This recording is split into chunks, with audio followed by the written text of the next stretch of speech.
Okay, so let's talk about the controversy. Some citizens' concerns about you all being in McIntire Park are what? We've had, let me go ahead and address that, Denny. I think there have been some concerns about locating closer to downtown, but as you recognize with there's really kind of two models that the city has followed over the course of years with respect to parks and recreation, and that is neighborhood parks or a centrally located park. And the problem with neighborhood parks is they really serve that neighborhood only. So if you want to be a YMCA and serve both the county and all of the city, you really need to be in a centrally located park, which is McIntire. One of the issues that's come up is when the master planning process was done for the park, it was originally designed, although we didn't propose it this way, the city decided, the Parks and Rec Department decided that they wanted to reprogram these softball fields. And they reprogrammed them into a large rectangular field to serve lacrosse and soccer and rectangular field sports.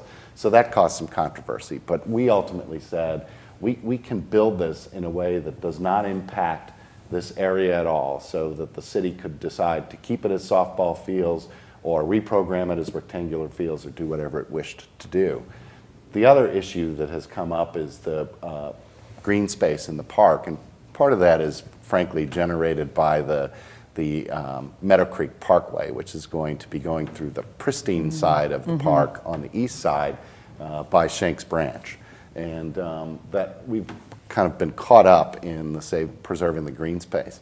I point out, however, that this is this area, for those who are familiar with the park, is right next to the bypass. The fire station on the 250 bypass is right here.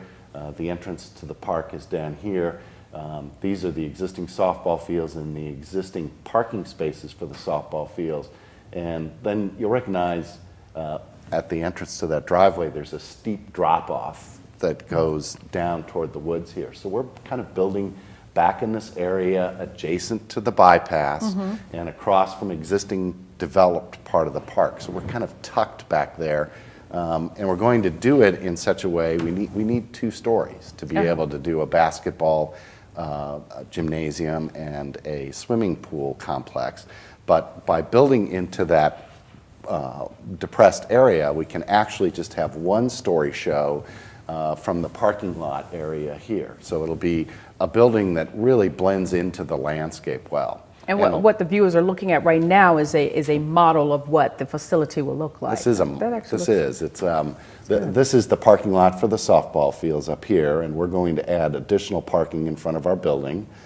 I can pull the roof off this model. Okay. This will be our swimming complex. We'll have 2 pools there, a warm water pool and a cooler water pool for competition swimming, warm water pool for with a 0 depth entry for recreational swimming, teaching kids how to swim, water therapy for older adults. The center part of our building will also be 2 stories, and in the basement we'll have locker rooms for men and women and children, and a special needs locker room, so mothers can take their young sons or kids in diapers in there and not have to take them necessarily into the women's locker room, or fathers can take their daughters to the same place. On the top of that section of the facility, we'll have our fitness facility with all kinds of gym equipment up there. And then on this side of the building will be our basketball gymnasium, and it will have 2, it's called a double gym, it'll have 2 side-by-side courts. It'll have, it can be configured for a full-size AAU court this way. Wow. One of the things that we will have in there, which was identified as a very heavy need in the needs study, was indoor walking and running for folks that can't bear the weather outside except in the summertime. And so we'll have a track on the 2nd floor of that goes all the way around the perimeter, so people can walk and run on that track in all kinds of weather. The front of the building will have administrative space and meeting spaces for where we can share it with other nonprofits in the community. People that want to have meetings can meet there. We really view this as a as a hub that will draw a lot of people to the park that have never really had a reason to go there before.